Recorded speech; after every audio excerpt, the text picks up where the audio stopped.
بسم اللہ الرحمن الرحیم۔ السلام علیکم۔ ملک شام کا ایک یہودی ایس مکہ سے کچھ فاصلے پر رہتا تھا۔ وہ جب بھی کسی کام سے مکہ آتا، وہاں کے لوگوں سے ملتا تو ان سے کہتا، بہت قریب کے زمانے میں تمہارے درمیان ایک بچہ پیدا ہوگا، سارا عرب اس کے راستے پر چلے گا، اس کے سامنے ذلیل اور پست ہو جائے گا، وہ عجم اور اس کے شہروں کا بھی مالک ہو جائے گا۔ یہی اس کا زمانہ ہے۔ جو اس کی نبوت کے زمانے کو پائے گا اور اس کی پیروی کرے گا، وہ اپنے مقصد میں کامیاب ہوگا۔ جس خیر اور بھلائی کی وہ امید کرتا ہے، وہ اس کو حاصل ہوگی، اور جو شخص اس کی نبوت کا زمانہ پائے گا مگر اس کی مخالفت کرے گا، وہ اپنے مقصد اور آرزوؤں میں ناکام ہوگا۔ مکہ معظم میں جو بھی بچہ پیدا ہوتا، وہ یہودی اس بچے کے بارے میں تحقیق کرتا اور کہتا، ابھی وہ بچہ پیدا نہیں ہوا۔ آخر جب نبی کریم صلی اللہ علیہ وسلم اس دنیا میں تشریف لائے تو عبد المطلب اپنے گھر سے نکل کر اس یہودی کے پاس پہنچے۔ اس کی عبادت گاہ کے دروازے پر پہنچ کر انہوں نے آواز دی۔ عائد نے پوچھا، کون ہے؟ انہوں نے اپنا نام بتایا۔ پھر اس سے پوچھا، تم اس بچے کے بارے میں کیا کہتے ہو؟ اس نے انہیں دیکھا، پھر بولا، ہاں، تم ہی اس کے باپ ہو سکتے ہو۔ بے شک وہ بچہ پیدا ہو گیا ہے جس کے بارے میں نے تم لوگوں سے کہا کرتا تھا۔ وہ ستارہ آج طلوع ہو گیا ہے جو اس بچے کی پیدائش کی علامت ہے، اور اس کی علامت یہ ہے کہ اس وقت اس بچے کو درد ہو رہا ہے۔ یہ تکلیف اسے 3 دن رہے گی اور اس کے بعد یہ ٹھیک ہو جائے گا۔ راہب نے جو یہ کہا تھا کہ بچہ 3 دن تکلیف میں رہے گا، تو اس کی تفصیل یہ ہے کہ آپ نے 3 دن تک دودھ نہیں پیا تھا، اور یہودی نے جو یہ کہا تھا کہ ہاں، آپ ہی اس کے باپ ہو سکتے ہیں، اس سے یہ مراد ہے کہ عربوں میں دادا کو بھی باپ کہہ دیا جاتا ہے۔ اور نبی کریم صلی اللہ علیہ وسلم ایک بار خود فرمایا تھا، میں عبد المطلب کا بیٹا ہوں۔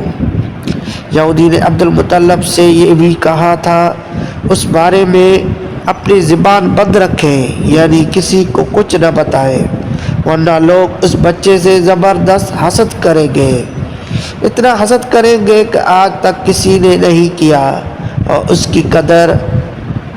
اس قدر سخت مخالف ہوگی کہ دنیا میں کسی اور کی اتنی مخالفت نہیں ہوئی۔ پوتے کے متعلق یہ باتیں سن کر عبد المطلب ایس سے پوچھا، اس بچے کی عمر کتنی ہوگی؟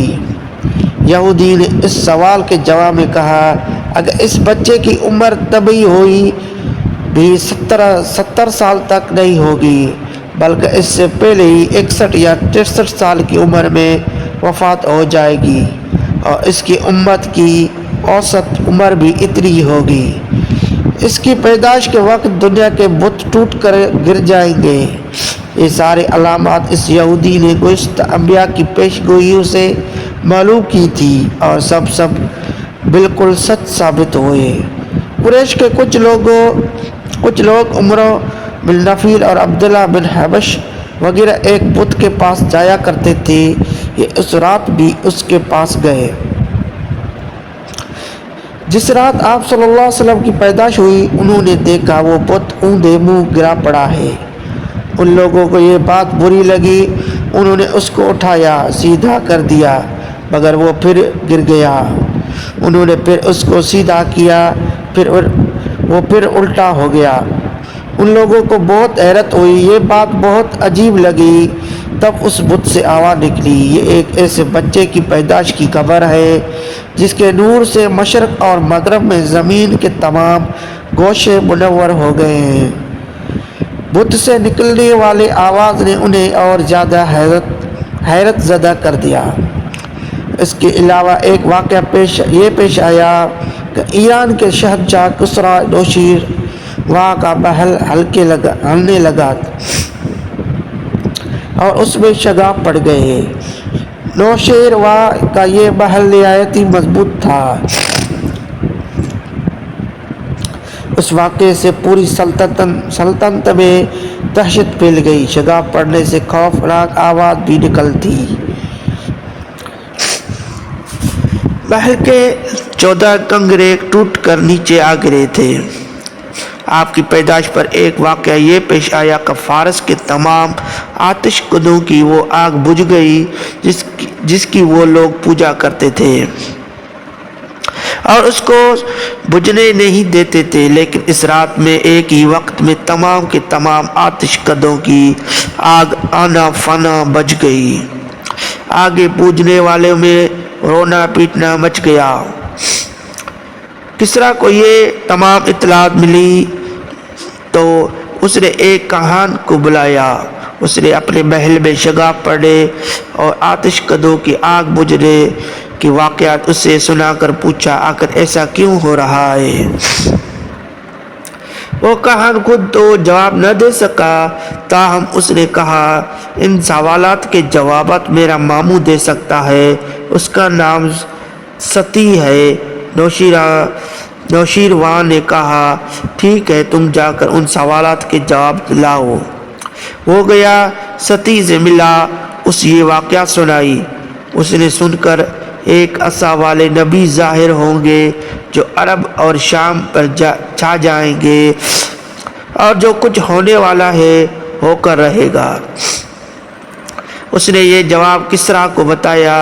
اس وقت تک کسریٰ نے دوسروں کاہنوں سے بھی معلومات حاصل کر لی تھی۔ چنانچہ یہ سن کر اس نے کہا، تب پھر ابھی وہ وقت آنے میں دیر ہے، یعنی ان کا غلبہ میرے بعد ہوگا۔ پیدائش کے 7ویں دن عبد المطلب نے آپ کا عقیقہ کیا اور نام محمد رکھا۔ عربوں میں اس سے پہلے یہ نام کسی کا نہیں رکھا گیا تھا۔ قریش کو یہ نام عجیب سا لگا، چنانچہ کچھ لوگوں نے عبد المطلب سے کہا، اے عبد المطلب، کیا وجہ ہے کہ تم نے اس بچے کا نام اس کے باپ دادا کے نام پر نہیں رکھا بلکہ محمد رکھا ہے، اور یہ نام تمہارے باپ دادا میں سے کسی کا ہے ہی نہیں، نہ تمہارے قوم میں کسی کا ہے؟ عبد المطلب نے انہیں جواب دیا، میری تمنا ہے کہ آسمانوں میں اللہ تعالیٰ اس بچے کی تعریف فرمائے اور زمین پر لوگ اس کی تعریف کرے۔ محمد کے معنی جس کی بہت زیادہ تعریف کی جائے۔ اسی طرح والدہ کی طرف سے آپ کا نام احمد رکھا گیا۔ احمد نام بھی اس سے پہلے کسی کا نہیں رکھا گیا تھا۔ مطلب یہ ان دونوں ناموں کے اللہ تعالیٰ نے حفاظت کی اور کوئی بھی یہ نام نہ رکھ سکا۔ احمد کا مطلب ہے سب سے زیادہ تعریف کرنے والا۔ علامہ سہیلی نے لکھا کہ آپ احمد پہلے ہیں اور محمد بعد میں، یعنی آپ کی تعریف دوسروں نے بعد میں کی، اس سے پہلے آپ کی شان یہ ہے کہ آپ اللہ تعالیٰ کی سب سے زیادہ حمد و ثنا کرنے والے ہیں۔ پرانے کتابوں میں آپ کا نام احمد ذکر کیا گیا ہے۔ اپنے والدہ کے نام بعد آپ نے سب سے پہلے صوبیہ کا دودھ پیا۔ صوبیہ نبی کریم صلی اللہ علیہ وسلم کی چچا ابو لہب کی باندھی تھی۔ ان کو ابو لہب نے آپ کی پیدائش کی خوشی میں آزاد کر دیا تھا۔